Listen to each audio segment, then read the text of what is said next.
Hey, everybody. Welcome to Takeoff with John Clark, presented by Rivers Casino and NFL Free Agency. And Eagles Free Agency is going on. And let's bring in a former Super Bowl champion with the Eagles. He had 3 touchdowns in the Super Bowl in the NFC title game. Alshon Jeffery, it's been a while. How are you? I'm good, man. Thanks for having me. Hope all is well with you too. Yeah, hope everything is good with you. And we see the Eagles jersey there. We see the Bears helmet, but we see the Eagles jersey. So when people talk to you, do you consider yourself an Eagle or do you consider yourself a Bear? Like, what do you consider yourself?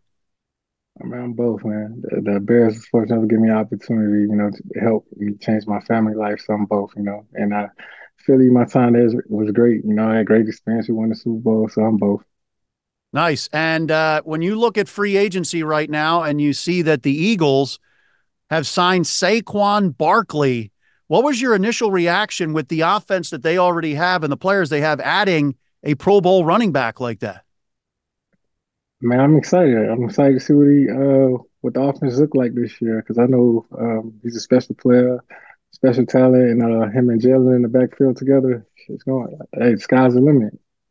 And you, as a great receiver in this league, what does having a running back like Saquon Barkley, who is a 3 down back, can run it, catch it, what does that do to help a receiver like you in this Eagles offense? It's gonna be more single high safety. I'll tell you that. I mean, that's what you want. I mean, I look forward to AJ and Devontae having a having a field day out there, like having fun out there in Dallas. I mean, so you got to pick your poison if you're gonna try to stop the run or you're gonna try to double team somebody. So I'm excited.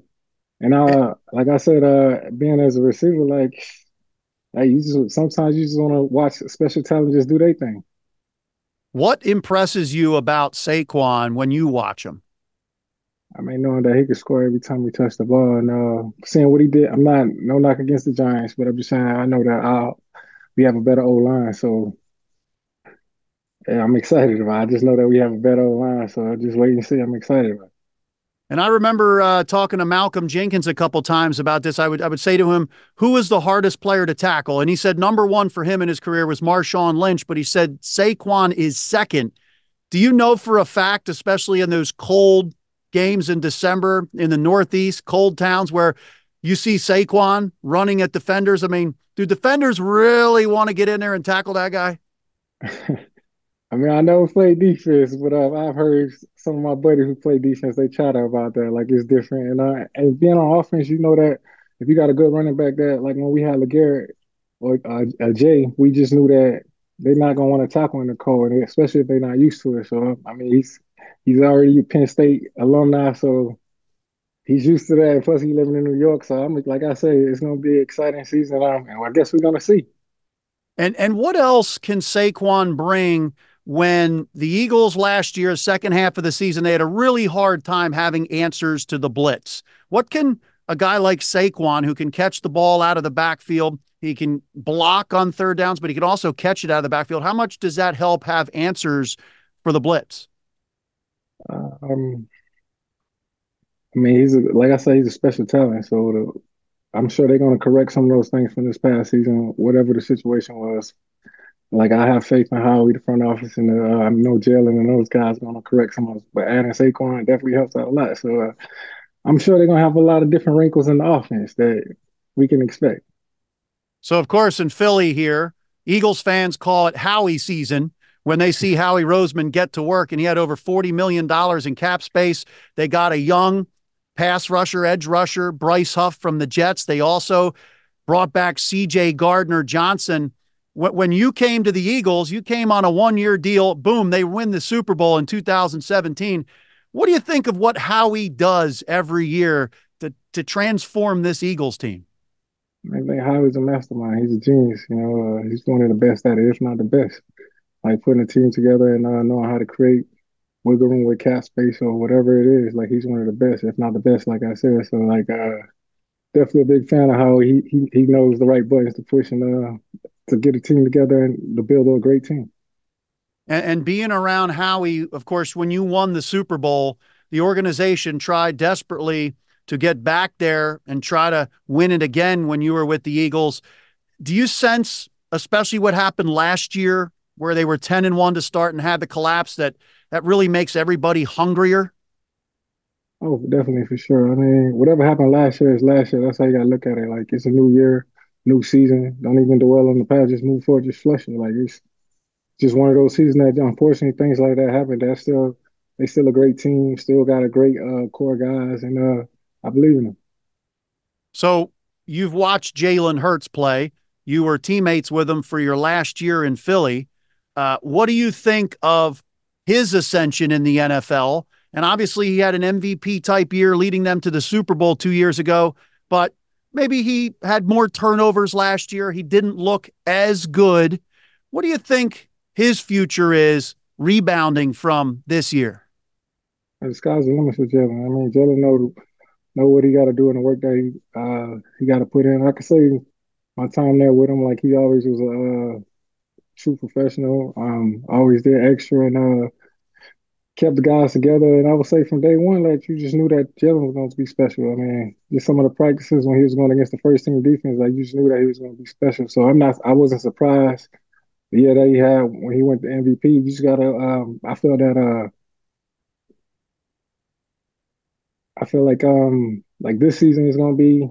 It ain't no pressure on him. Like he can handle any pressure there is. Like that's I feel like that's any quarterback that goes to the Super Bowl and the next year is not what expected or the expectation is set higher. But he gonna continue to be him and he's gonna have a great year.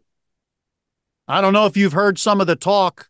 Of course, being a former Chicago Bear, Justin Fields is one of the most fascinating things in the NFL right now. And some people are saying, well, they're not going to trade for him. A team isn't for him to be the starting quarterback at this point, or maybe the Bears were asking for too much. So some people have suggested it is possible the Eagles need a backup quarterback. Could they possibly trade for Justin Fields to come in as Jalen Hurts' backup? What do you think that would create as a situation when Jalen is your franchise quarterback? I'm not going to get into that, but like I said, how we do a great job of building the team. Like I know Jalen is the future of the franchise, so I mean, I'm sure if that was to happen, Jalen will open with welcome with open arms. But like I said, I'm not going to get into that. But Justin Fields is a special talent of his own, so I just feel that the right team or the right coach is all it just take is one team, one person to believe in you. So It's it's interesting. It's interesting because everybody does know Jalen Hurts is the franchise quarterback. You were there in the final year of Carson Wentz with the Eagles. Jalen Hurts gets drafted, and don't know if Carson was looking over his shoulder or if some guys gravitated to Jalen, but it kind of all fell apart. How much do you have to manage as an organization the relationships with quarterback and his teammates, but also making sure the quarterback isn't looking over his shoulder? I mean, at the end of the day, it's a professional organization. It's you're professional, so it's always next man up or whatever the situation is. Everybody's true competitors. I always look at a situation like when I was on. I tell every receiver in the receiver room, even when I was in Chicago, like playing with B Marshall and everybody else, like we always used to say that we want everybody to feel that we the best. So every day just bring it, but we all bring something special to the table. But we're gonna have fun and compete. But it's all love. So just be happy for the next person and just keep going. So if I could put you on the spot, who do you think is the greatest receiver in Eagles history? Because there's kind of an argument now in Philly whether it's T.O. or A.J. Brown. Hey, I'm big fans of both of those guys. I guess it depends on the time, like because T.O. special in his own right and AJ special in his own right. So I'm not gonna get into the comparison, but they both special. And like I said, I'm a big fan of both of those guys. Well, AJ still got some work to do, but he's a future Hall of Famer in my eyes. Like he just got to continue to do his thing and just stay focused. So everybody talked about your catch radius and how if you put the ball up to Alshon Jeffery, somewhere in his catch radius, he was going to come down with it. How impressive is it what AJ does? And what do you like about AJ's game in that respect? I mean, AJ's a dog. He's a true competitor. Like he just want the ball and just make plays. I feel like those catches is wild to you, but I mean, for me as a competitor, I'm sure he would say that's just normal. That's every day that he practices. That's routine. Like, I mean, highlight clips is cool, but I feel like that's normal. That's expected. That's his standards. I understand. I mean, I don't know him personally, but I know that he being a competitor, that's his standards. Like he do that all the time. Do you think AJ and Devontae are one of the very top receiving duos in the NFL? Oh, for sure. For sure. They definitely 1A or 1B or any team would take them. Like they'll be number ones on any team. We got two number ones on our team with Dallas. So, like I said, the sky's the limit. Could you give me your top five receivers in the NFL? Oh, top five. I don't know. I feel like the NFL got a lot of great receivers. I can't say top five. Like I said, the Eagles got two of them that's on 18. Like I feel that they special. Like I mean, I don't know those guys, but I know the work they put in, and they competitive. So the Eagles got two on their team. The Bengals, um, Tyreek Hill, you can't forget about Tyreek. Justin Jefferson, Devontae Adams, Stephon Diggs. I feel like the list can go on and on. It's a lot of great receivers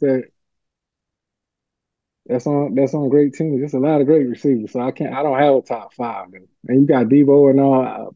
What's the other receiver for the 49ers? He's pretty special as well. Oh, Brandon Ayuk. Yeah.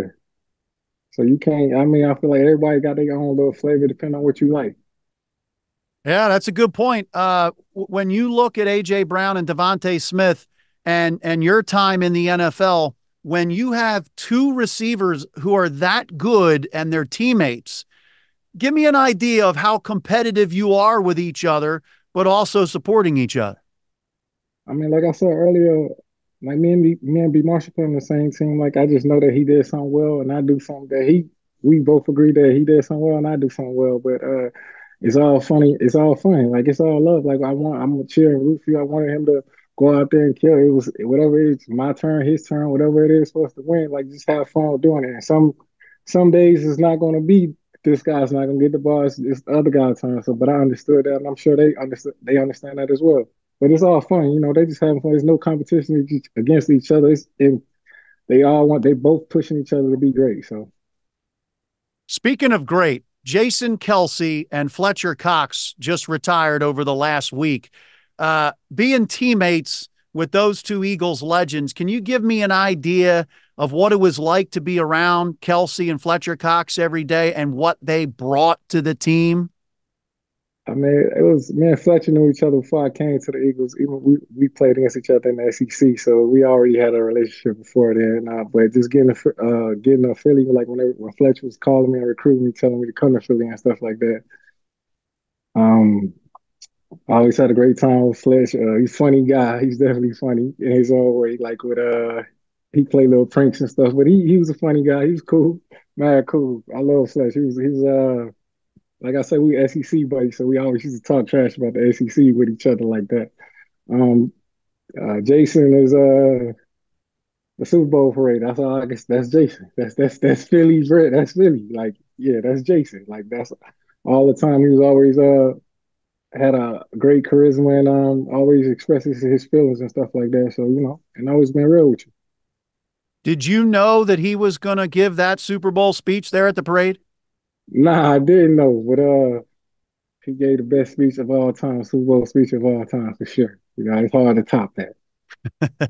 Can you give me an idea of a prank or two that Fletcher Cox played on you or anybody else? I ain't gonna get into those details, Frank. I'm not gonna get into that. I'm not gonna get into it. And Alshon, you played through, if I remember correctly, you had a torn labrum, right, during the Super Bowl run, Yeah. and that's pretty unbelievable that you played through that torn labrum on the run to winning the Super Bowl. Did you feel the culture and a guy like Jason Kelce, who was playing through a lot of stuff all the time? Do you think that was kind of a culture he helped create? That you were all tough because of that? Um, yeah, I would say in a sense, I mean, because nobody knew I was hurt. Honestly, only person knew it was me, Howie, my agent at the time, and probably my family. Nobody else knew that I was hurt, so it just kept it a secret. We just all kept it in house, and we just said that we'll deal with it after the season. I felt that I'm like it was good enough. I could play. I can make adjustments. I can catch the ball. So let's go. Hey, celebrity cook Steve Martirano is bringing his Italian-American cooking back home to Philly, where it started. Enjoy Martirano's Prime at Rivers Casino and Steve's famous meatballs with Sunday gravy, prime steaks, and more. So make reservations for Martirano's Prime on Open Table. I've been to the one in Fort Lauderdale. I'm glad it's back in Philly. You know, Alshon, it's extremely rare for Kelce, Fletcher Cox, Lane Johnson, and Brandon Graham. They've played together 12 years or more together. That's pretty amazing. That doesn't happen in the NFL a whole lot. What did all of their leadership mean to the Eagles in that year you won the Super Bowl here? Man, they all played a huge part, a huge role of I feel like even me and free agency taking that leap of deciding where I wanted to go to next after the Bears. And that was one of the reasons having all those guys and I knew what they bring to the table and what kind of competitor they was, but just getting there in the facility and just seeing how everyone gravitated and loved those guys. So I mean, I feel like that was I'm sure some of the Fletch and Kelce will be missed, but BG's still there and Lane's still there. They can keep the float, hold it afloat, and pass it along. How were they as far as speaking to the team? Because I know a couple times Jason Kelce gave some very emotional speeches to you guys, maybe when there were some struggles or something like that. Sometimes he was in tears. How impressive were those speeches? I mean, it was real. I mean, it was especially when we were struggling or if we needed it, it was you could tell it meant a lot, especially to Kelce. I'm not saying that um or before the game, we didn't have a game that we thought was our best. Like the next day on a Monday or Tuesday, we didn't thought our best. Kelce would let us have, and he would take full responsibility of certain things and stuff like that. So for defense, it was different. Like I feel like Fletch and BG talk more uh, before the game or stuff like that. So, but I just know offensive side, Kelce definitely was a lot passionate about a lot of things, and you could just tell it came from the heart. What did you think of playing in Philly and of course the Super Bowl parade when you saw the millions of Eagles fans there lined up on Broad Street to the art museum? What did you think of that whole experience? Man, it was awesome. I tell people all the time, there's no place like Philly. I know they say the fans get a bad rap, but I just feel like it just come with it. I enjoyed it. I loved it. I appreciate it. Like I said, I was embracing. We won the Super Bowl, so I love it. And it's a great sports town. So it ain't for everybody. So And have you ever talked with some other players? Because I saw Steven Nelson on his podcast, a cornerback, on his podcast. He said I couldn't take it. It wasn't for me. I can't hear the fans all the time getting on me during the game and all that. Have you talked to some guys who just can't take Philly? I talked to the opposing team players, and they said they fans are crazy. That's what they said. Most of them said. I said, well, they just real passionate about their sports. Like it's not only football; it's everything. So it's something that you got to understand. You got to be there to understand, but it ain't for everybody. What is that like for you? Because they say when you win a championship in Philadelphia, especially the first Super Bowl championship, that when you come back to town, you never have to buy a drink ever again. What is it like when you come back to Philly, or have you experienced that? I haven't been there in a while, but I'm coming to Philly soon. But I haven't been there in a while. But I mean, like I said, Philly's an awesome place. I love it there. Like I said, they welcome me open arms, special place in my heart. So I'm cutting back on drinking, so I don't want no drinks. But yeah, I'm cool on that. Yeah, but I appreciate a meal or two or whatever the case. It don't have to be a meal. It could be something simple. That's all that matters to me. How are those times with your teammates? Because they say when you win a championship with your brothers on the team, it's a brotherhood. And is that a bond for life? But give me an idea of the celebrations that you guys had together as teammates, whether it was after winning the Super Bowl, after winning other big games, the brotherhood that you have. I mean, I just think that it was just special that whole season because I feel like we did a lot of things together. Like whether it's somebody's birthday, We went to the bowling alley. We did a lot of things together, like offense or defense wise. Like we was all gelling and we was all hanging out. We were all having a good time, like together, like outside, off the field. So that's a special part. And even though we won the NFC Championship, me and Jason Peters was together. I mean, yeah, JP was together. JP was like, he was just venting to me and just telling me like, just thank you and just so appreciate it. Like, even though he was hurt, he was like, man, he's been to the NFC Championship before, but he's like, man, it's the first time in my life I ever get the Super Bowl. So man, I appreciate everybody who's a part of it, you for coming here and stuff like that. And we had a real conversation. But I just told him, definitely, we're not done. We're not gonna let you down. We're not, even though you're not playing, you've been a part of this all year. We're not gonna let you down. Everybody who's hurt, we still got one more game to go. And you were there for the Super Bowl, and then the Eagles tried to get back to the Super Bowl a bunch of years after that, and you saw something was just different with Carson Wentz. He wasn't able to be that level of player that he was in 2017. How much do you think Nick Foles winning the Super Bowl and then them bringing in Jalen Hurts, how much do you think that that weighed on Carson Wentz and kind of changed him? Man, I wouldn't know. I'm just being honest. Like, you gotta ask. I feel like that's a question you gotta ask him. Honestly, for me, I just feel like like I said, you gotta move on from it. The next year is the next year, and you gotta make the best of it. It didn't work. Unfortunately, it didn't work out for everybody. We wanted to win more Super Bowls and stuff like that. That things happen. Give me an idea of being a receiver in the NFL because you watch all these other sports. Is being a receiver the most dependent position in all of sports on somebody else?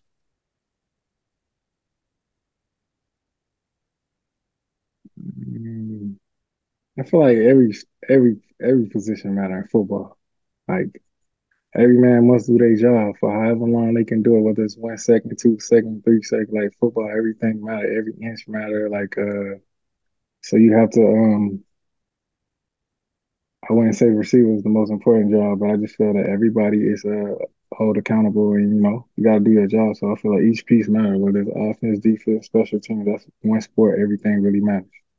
Well, what I actually meant by that was okay, so you got the quarterback. You could have two or three receivers running routes, and let's say a couple are open, but quarterback's got to throw you the ball. So is receiver kind of the most dependent position on somebody else, meaning the quarterback throwing him the ball? Because, you know, a lot of times you could be running routes, you could be open, but the quarterback may not necessarily throw you the ball in that play. Maybe he throws it to the tight end, throws it to somebody else. Just how dependent is the position of receiver in football? You gotta, I feel like just understanding that you're not gonna get the ball every play. So I always understood that, and I feel like when he throws you the ball, you gotta make the play. So I understand your question, what you're saying, but I just feel that, like I said, I always understood that I'm not gonna get the ball every play. So I'm gonna affect the game. Is other ways you can affect the game than getting the ball. So I might have to go run this route for a decoy. I'm gonna have to give it up for the team. It don't matter if I'm open or not. Well, I could be open on this double team, but I just know this is me. This is my part, my job. I got to do right now. And I'm sure you probably heard this year, AJ Brown is a very emotional guy. He's a passionate, emotional guy. And you see him on the sidelines or sometimes on the field. He lets that passion and emotion out. And some people say, oh, it's another receiver wanting the ball and saying things like that on the field. And AJ says it's just about emotion and passion and holding his teammates accountable. Uh, do you feel for that sometimes with AJ and other receivers? Because a lot of times receivers get singled out for being the guys that are talking the most or on the field expressing their emotions and stuff like that.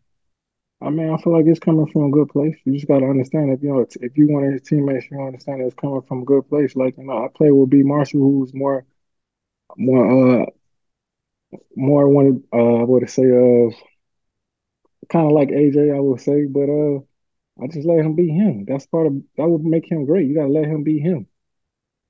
That's what makes him great. Like on the TV, you do look good to some people. Everybody got an opinion, but all that matters is the brotherhood that's in the locker room. So it don't really Okay, y'all, everybody make a big deal out of anything these days. So I just feel like it's clickbait, continue to be you, AJ, and continue to make plays and bring a Super Bowl to Philly this year. Or, some deliver us a Super Bowl.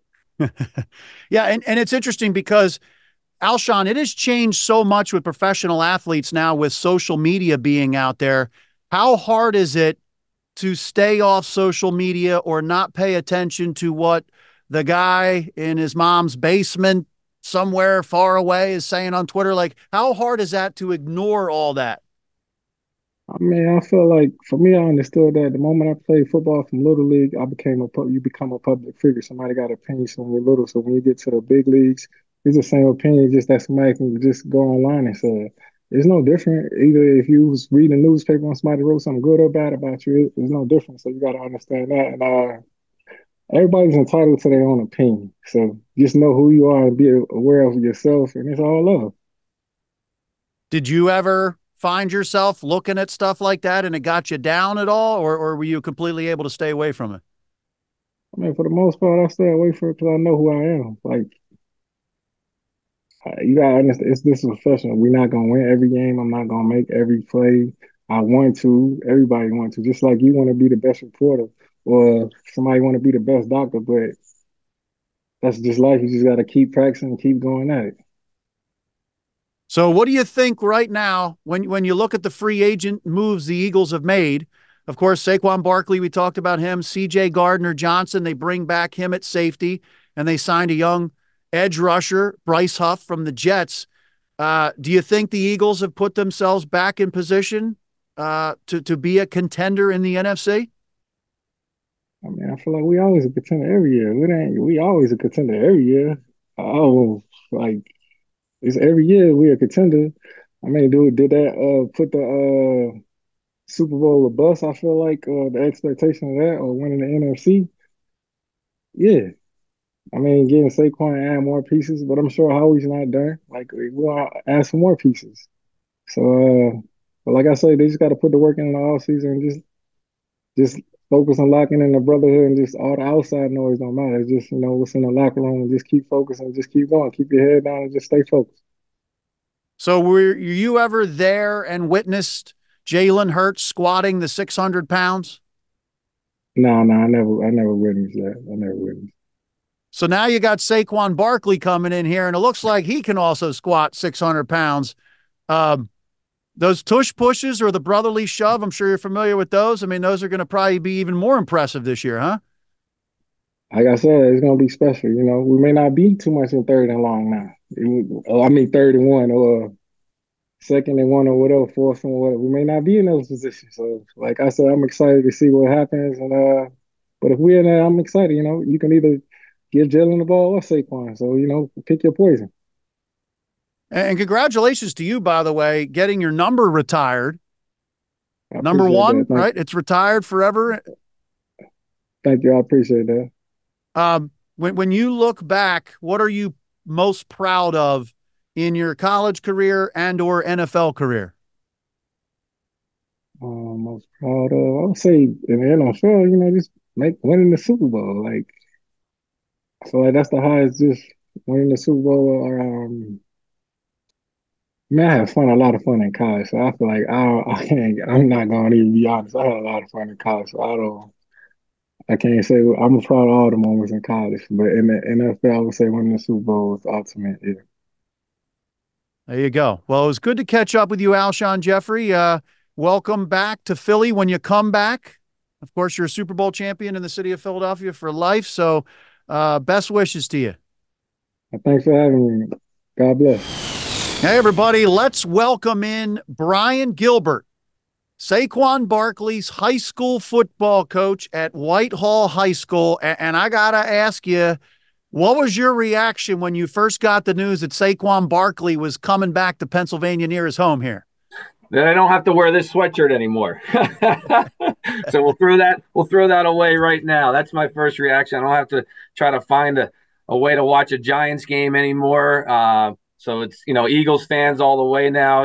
My kids and my wife, we all root for the Eagles here, so we couldn't be happier personally. And the Whitehall community couldn't be happier that for him and his family. And Listen, it's going to be a great, great marriage between Saquon Barkley and the Eagles. So that's pretty amazing. You're an Eagles fan. Did you ever think that this day was possible after you saw him running all over the Eagles these last 6 years? No, because I would never think that the New York Giants would let a running back go to their main competition. So it really isn't a day that we thought was going to happen, but we couldn't be happier. So how did you get the news? My phone started blowing up at school. Actually, we had a power outage today. We had no power down at Palisades today because of the high winds that we had today. So no power, but I still had cell service. So my phone was blowing up. I'm sure everybody kind of heard at the same time. Yeah, and just one thing led to another, and made a couple calls to make sure it was, not fake news, and we rolled from there. How big of a signing is this for the Eagles when you look at Jalen Hurts, the receivers they have, Dallas Goedert, and the offensive line they have? Listen, talent everywhere, and the NFL has a lot of talent everywhere, but especially down the Eagles. This might be the piece that they're missing to get them over the hump, to help their run game out a little bit. I know it was down last year. But I think more importantly, more than the X and O's and what he's going to provide on the field, which everybody can see, is he's going to be an ambassador to the city. Philadelphia, the city, is getting someone that's going to do right by them. He's going to have a great appearance. He's going to talk well about the city. In the locker room, he's going to be a leader. He'll be the first one there, last one to leave. And with Jason Kelce and Fletcher Cox retiring, I think the locker room's going to welcome a leader like Saquon Barkley. Can you tell us what he was like in high school? And did you always see this coming for him, the success that he's had as a running back in the NFL? No, and that's a popular question, and he has gotten better every year, and that's what makes Saquon so special. Through his high school process, every year he wanted to get himself better. He worked and worked and worked, and really what he'd always ask us coaches is, what do you think I need to work on? And then that's when he went and he would work on that in the offseason. When he went to Penn State, the same thing. And talking with Coach Franklin and their coaches through his years at Penn State, they'd said the same thing. Saquon, when you came in here, you need to work on blocking. So that's what he worked on. You need to work on receiving. Now look what kind of receiver he is out of the backfield. So the progression that he's made is only due to his hard work. So when he gets to Eagles camp and those coaches, they're going to let him know what they want him to do, and he's gonna really work on it. Is he the perfect back for the Philadelphia Eagles in the fact that he can run the ball, he can also catch the ball, and you talked about his blocking. He can block, he can pick up blitzes and all that. Think about it. Think about the receiver core they have with Jalen, maybe riding Saquon into the line, might give it to him, might pull it, might throw it, might run it. I mean, the possibilities with that offense is unbelievable. I do. I think he's a perfect back for this offense. And I just think he's gonna make everybody else around him better. I really do. And you'll see how the vibe will feel different with him in the locker room. How much pride is there at Whitehall High School, Saquon Barkley coming from there, and not just the way he's performed in the NFL, but the way he's represented himself as well?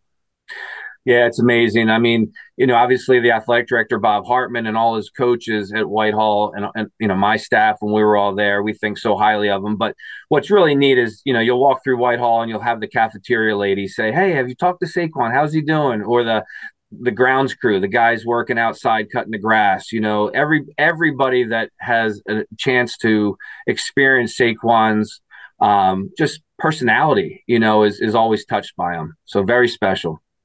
And when you would go see him play in the NFL, playing for the Giants against your Eagles, what were you wearing when you were sitting there in the stands, whether it's at the Link or up at MetLife Stadium? Unfortunately, I was rooting for Saquon. My boys and my wife, they were in Eagles gear. I kept true to him and rooted for Saquon and the Giants. So this is a relief. Now I can get rid of all that ugly blue and start wearing Eagles stuff more proud. So. Do you think there's going to be a big return or buyback policy up there in New York, with all those Saquon Giants jerseys? I mean, what's going to happen to all those? I don't know, but someone's out of a lot of money. But, just to that point, I read an article just when this all broke today about how the players on the Giants team reacted to this news. And to tell you how special he is, they all wished him well. There was no hard feelings. They sincerely wanted him to be happy. They were hoping that he wasn't going to play in the NFC East, but they're happy for Saquon and they're happy that he's going to be happy. So that says a lot about, in this day and age where social media, something could have been thrown out there. Obviously, he played up at Penn State. And when he was growing up in the Whitehall area, what fan of a team was he? Because I don't know if he was an Eagles fan from what I've heard in the past. Yeah, I think he was brought up more of a Jets fan. His dad's a big Jets fan. They grew up in the city, came out here when he was young to Whitehall. So I think, I'm not sure if he was too much of an Eagles fan, but in our area here, Whitehall, we have such a big Eagles fan base that I'm sure some point in his, adulthood here, he switched over until he became a Giant, of course. But, the Penn State people, you could tell that they're excited too, because Penn State is part of our Eagles fan base. So it's very exciting. I'm getting a sense there are going to be a lot of buses coming down from the Whitehall area for these Eagles games now with Saquon wearing the Eagles green. Yeah, there were multiple buses all his years up at Penn State. Everybody loaded up at Whitehall High School and went up to Penn State. So I've already heard some chatter with, who's going to run the buses to get everybody down to the link. So you're absolutely right. That's going to happen. How much pride do you have that you had a part in this and helping him reach his dream of getting drafted into the NFL? And now it's like it's come full circle here. I had a small part, it's funny when I do talk to him, we kid because, everybody in high school wants to be a superstar, and us high school coaches, we spread the rock around a little bit, we gave it to other backs and he would bust my chops a little bit, say, thanks for saving my legs by not giving me the ball all the time. And, in hindsight, people are like, were you crazy? Why wouldn't you give him the ball every down? But, the small part that we had in it is a joint effort from our school district and community. And like I said, we couldn't be prouder. And you know what? He's been through a lot. You just talked about how maybe you didn't give him all the carries that he could have possibly had. Penn State, Miles Sanders was there as well. And then you see the contract negotiations back and forth with the Giants. How do you think he has handled all of this through the years? Yeah, probably frustrated inside, but would never show it. He wants to be on the field. He wants to be an every down back.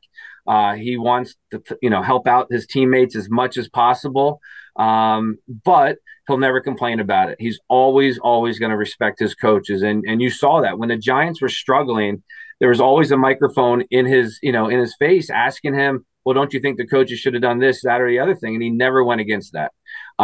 Think about how he acted with the whole contract thing last year. You know what I mean? Giants, weren't going to pay him. They were going to do this. They were hemming and hawing. And not once did he say one bad thing about the organization or the Giants. And that's what the Eagles fan base is going to get. And I think the owners for the Eagles know it, and they showed it in the contract that they were able to get to him. Can you imagine, though, when he gets the opportunity to play against the Giants twice a year, what is going to kind of be built up inside of him? Oh, it's good. I can't imagine. But yeah, there's going to be a lot of, anxiety, I'm sure. How about the number? So he's 26 with the Giants all these years, but what did he wear in high school? 21? What number 20, do you think? Yep, 21. Yeah. Who's 26 on the Eagles? Is there a 26? Well, Miles Sanders. Did Miles Sanders wear 26? He's Did no he? longer Okay. there. I got to check that. But 21, I guess, is Sidney Brown. Do you know? Yeah, like, so I think 26 is going to be the number. Yeah, I think 26. I think that'll fit him well. I don't think he's looking to change. He's made that number famous. So I'm hoping it's 26.